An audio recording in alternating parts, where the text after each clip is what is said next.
All right. So this is really interesting for me, these last presentations, because what I do is I combine the medicine wheel of the indigenous peoples of Turtle Island with the 5-element cycle of Oriental medicine. I lived and studied in Chinatown in San Francisco for 5 years. And before that, actually, I'm going to start right at the beginning. I've told many different versions of how I got to being guardian of this incredible place called Heartroot, that we call Heartroot.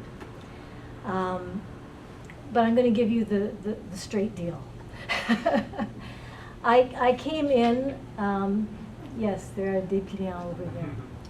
I came in this time with memories, very, very strong memories of three particular streams of lifetimes.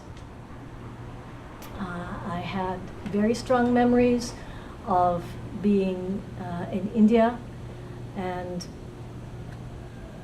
very traumatic experiences of going to ashrams and people bowing to me because they recognized me as the founder of Advaita Yoga.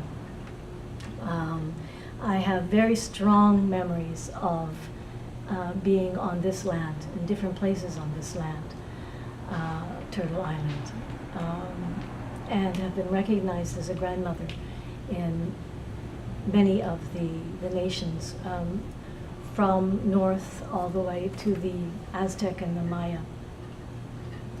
And the other is memories from the Judeo-Christian tradition, from the time when Judaism and Christianity were the same thing. Right? So coming in with these memories was very confusing.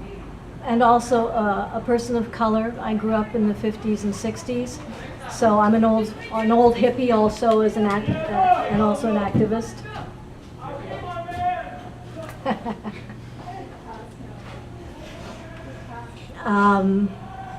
And have been basically all my life. I also have identified as a troublemaker, Parker. I'm a naturopath, acupuncturist, doula, midwife, traditional midwife. I work a lot with trauma victims, and I've also worked in prisons with perpetrators of crime who are also as much victims as anyone else. I'm old, so I've done a lot of stuff.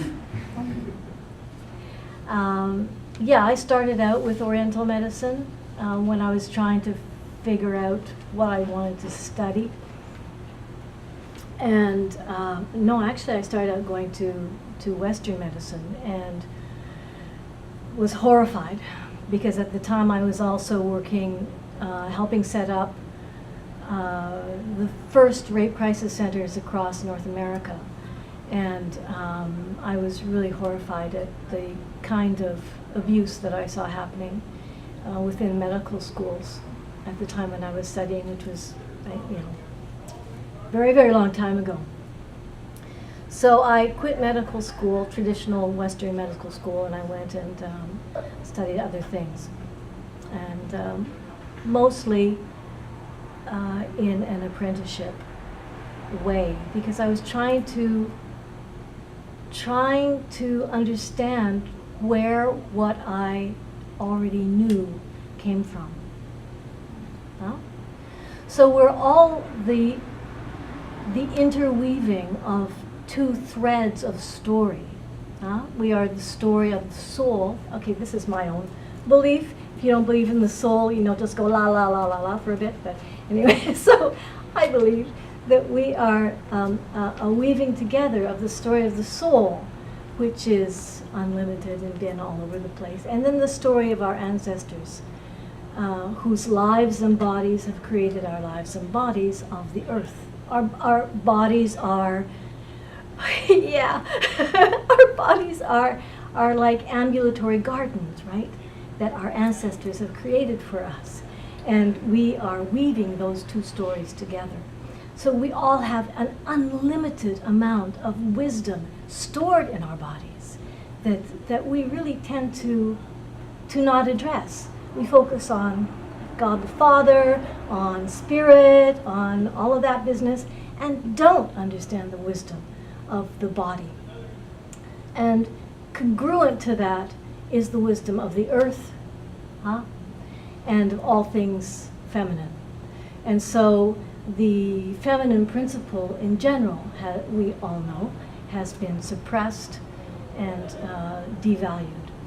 Hartrude Farm, we are just starting a school.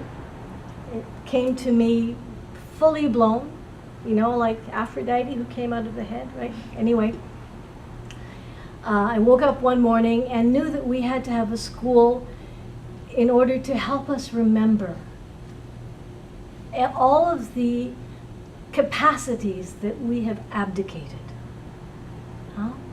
Our capacity to know that we are part of all things.